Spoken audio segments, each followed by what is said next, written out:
getting old. No, I don't. Zoom, I understood. Now using this other broadcast system, the OBS, it's like, I don't know the inputs. I have to ask Jordan later. It's like, teach me again how to use everything. I don't remember. Well, welcome to our prayer meeting tonight. Thank you for joining us. I know we got a bunch of people who are out traveling. They're on a boat somewhere in Mexico somewhere. So pray for safe travels for them. Tonight we'll be looking at our verse that is the highlighted verse for the week. It's from 1 Samuel 13, 1 Samuel 16, verse 7. But I want to read the whole chapter there, the whole verse, sets of verses. So here, this is out of 1 Samuel 16. The Lord said to Samuel, "How long will you mourn for Saul, since I have rejected him as king over Israel? Fill your horn with oil and be on your way. I'm sending you to Jesse of Bethlehem. I have chosen one of his sons to be king." Okay, and so this is, in this part of Samuel, God is coming and talking to Samuel and saying, hey, I rejected Saul a little while ago. It's kind of undetermined time. And it's time for you to move on and do the next thing. We're not sure why Samuel is mourning. Is he mourning for Saul particularly? If he's mourning for like what's going to happen next for the kingdom? We're not quite sure. But God is saying you need to move on. And I have something for you to do. And previously in 1 Samuel, right, this is Samuel talking to King Saul. But now your kingdom will not endure. The Lord has sought out a man after his own heart and appointed him leader of his people because you have not kept the Lord's commands. Okay, and so this is God saying, Samuel, it's time to go find that guy. But Samuel said, how will I go? Saul will hear about it and kill me. The Lord said, take a heifer with you and say, I have come to sacrifice to the Lord. Invite Jesse to the sacrifice, and I will show you what to do. You are to anoint for me the one I indicate. And so this heifer, the idea of taking a heifer with Samuel, it's, if you look in the Old Testament, you read through some of I think Leviticus, it's when there was an unexplained murder in a land, you'll take the heifer there and to kill it and to clean the land. So it's kind of we're not sure exactly what other things the heifer could be used for, but that's one of them. And so he takes the heifer and he goes. Right? Samuel did what the Lord said. When he arrived in Bethlehem, the elders of the town trembled when they met him. They asked, do you come in peace? Right? Because Samuel is God's mouthpiece. It could be that Samuel is saying there's judgment because there's an unexplained murder in your land, or this could be a peace offering. So they're kind of like, what's going on? And Samuel replied, yes, in peace. I have come to sacrifice to the Lord. Consecrate yourselves and come to the sacrifice with me. Then he consecrated Jesse and his sons and invited him to the sacrifice. Okay. When they arrived, Jesse and his sons, Samuel saw Eliab and thought, surely Lord's anointed stands here before the Lord. But the Lord said to Samuel, do not consider his appearance or his height, for I have rejected him. The Lord does not look at the things man looks at. Man looks at the outward appearance, but the Lord looks at the heart. And so we're assuming, the commentators I looked at said, Eliab was named, my God is Father, and it seems to be he was a tall guy, and so that's why the Lord's saying, don't look at his appearance, because he's probably handsome, and don't look at his height, because God looks at the heart, right? But man judges by outward appearances. And if we were to look at our current day and age, there's studies about height correlations. If you're taller, you earn more. If you're shorter, you live longer. But if you're taller, you earn more. And then depending on your medical conditions, certain things happen if you're taller or shorter. But they did find out that there is a correlation there. Okay, and so Samuel's falling to the same problem that they had with Saul. That Saul was like a head taller than everyone else. And everyone said, hey, he's got to be the king. And so Samuel's kind of repeating the same thing, and God has to correct him. Then Jesse called Abinadab and had him pass in front of Samuel. But Samuel said, the Lord has not chosen this one either. Jesse then had Shammah passed by Samuel, but but Samuel said, "Nor has the Lord chosen this one." Jesse had 7 of his sons pass before Samuel, but Samuel said to him, "The Lord has not chosen these." So he asked Jesse, "Are these all your sons, all the sons you have?" "They're still the youngest," Jesse answered, "but he is tending the sheep." Samuel said, "Send him for him. We will not sit down until he arrives." Right? So he sent and had him brought in. He was ruddy with a fine appearance and handsome features. Then the Lord said, "Rise and anoint him. He is the one." So Samuel took the horn of oil and anointed him in the presence of his brothers. And then from that day on, the Spirit of the Lord came upon David in power. Samuel then went to Ramah. And so this is just recounting of the idea, that principle of saying, God looks at the heart. He doesn't look at the outside appearance. That's how we judge people. I think there's American idioms that are saying, you make your first impression in the first 30 seconds. And so you're always trying to, make yourself look good. You wear your suit and tie and everything else in order to make a good impression. But God is not, the point of it is that God isn't, he looks at the heart. He looks at our faith, our character, all the things that are unseen. And that's usually the main thing from this passage that we get, right? That David is going to be this character. And we look at David's story and we say, well, what is it about David that makes him a man after God's own heart? Because he definitely has different sins, right? He does a census, he goes into adultery, he kills the woman who had adultery with, he kills the husband. He's a bad father at times. So it's kind of weird that David's called the man after God's own heart.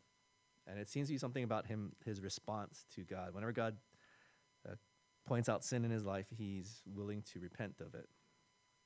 And so, that's a long, big arc of David's life.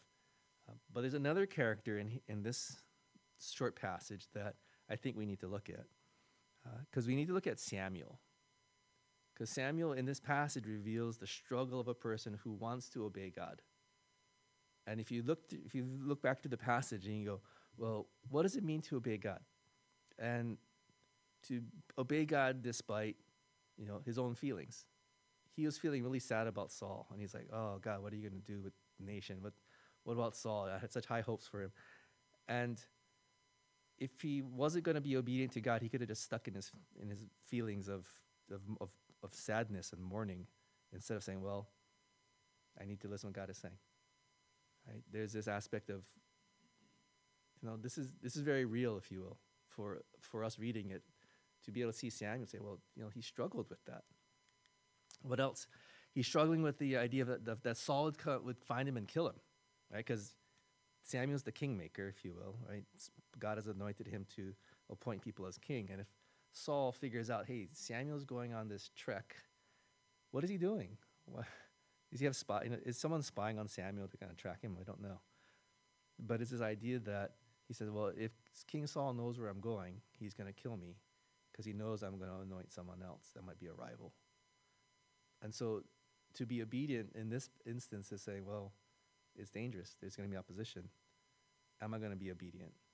Right? And so it's still following God's will. It's following God in the midst of maybe danger and opposition. And it's also being obedient to God in the spite of being misunderstood. Right? When he gets to Bethlehem, the elders come up and say, hey, are you here for good or for bad? Are you here for peace or not? And it's, being obedient to God sometimes means being misunderstood, that we can't always be able to explain away, like, oh, yeah, this is why I'm here, whether people believe you or not, right? And so this is the struggles. I think in our walks as we follow God, each of these aspects are in our lives, like, oh, yeah, it's, sometimes it's hard. Sometimes you're concerned about things. Sometimes there's, opposition, either what we can see or what we can't see, spiritual opposition. There's also this idea that in spite of our own inclinations, I'm trying to make good judgments on things, that sometimes our own inclinations for certain judgments are wrong, or we're not using what God has said. We look at it with our own eyes and say, oh, this is what's right, versus it always maybe asking God and saying, hey, God, is this what you really want? Because obviously Samuel saw the first brother and said, you're the man. You should be the king. And God has to tell him, no, I don't, that's not right. I'm looking at something else. And so again, following God isn't always, I hate to use the word easy, because it's not always easy following God. But to be obedient to God's will and trying to follow God, sometimes we have to look at why are we making certain decisions and then say, okay, is that in line with God has said? Another thing is that if you look at Samuel, he has to wait for all the brothers to go by. And then at the end of it, he goes, God didn't say yes to any of them. And he has to actually almost search for this person that God had told him to go and anoint. He has to ask the question of, are all those the sons that you have? Are there any more? Because God hasn't chosen any of them. Did someone die? Are you hiding someone from me? And, David, in this instance, he was overlooked, right? He was kind of out on the fringe. They assumed he was about 15 at the time. He was not even considered to be part of the people who could have been on the list of kings or people that Samuel was looking for. And so they had to actually call him. And so I think sometimes as we're trying to be obedient to God, it's that we have to wait for God's answers, and then sometimes we need to, it kind of sounds strange, but we need to search for the answers. We need to do the research. I know for me, how I relate to God and how I find things out, it's sometimes I have to go do the homework. I got to go research all the things out, and as I'm researching and I'm able to lay it all out, then I can finally say, yes, this is the one, or this isn't the one. And so it's to be obedient, it takes, I won't say it takes a lot of work, but it's not always as easy to follow God. We need to be honest with all the different aspects of following God, and that comes at us when we try to follow him. But the one thing I feel we can take away from all this is this idea of what does it mean to be a person after God's own heart?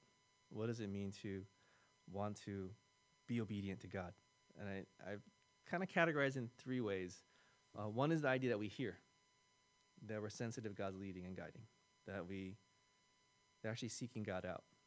Because that was David's thing once he started following God. And if you track just the facts of his life, it's whenever God, he's always seeking God. And if you read through the Psalms, even Samuel, he had to be sensitive to God's leading and guiding.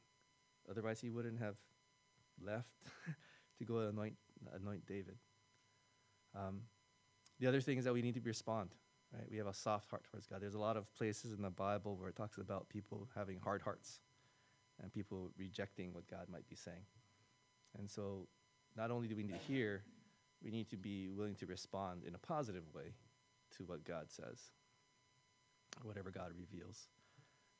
And the last one is this idea that just a desire to be obedient to God, that we want to, whatever we do, we want to bring him glory, that it's not our own glory that we're seeking, but it's that we want to do what he says.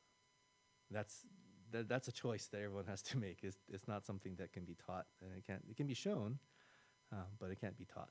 Right? That's really between ourselves and God.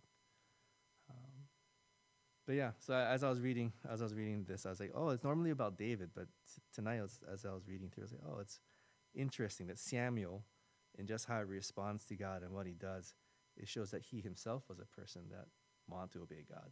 That was kind of after God's own heart at that time. So I say it's an encouragement. I think wherever we're at, I think as a church, I've been reminded, I feel like God's reminded me to say, we need to keep seeking him and seeing what does he want for our church. What are the different aspects we need to do? What are things that are sprouting up that we're maybe missing? And to be able to start stepping out in faith on those things. And so yeah, that's my encouragement for us. Let me pray for us, and then we can get to our prayer requests.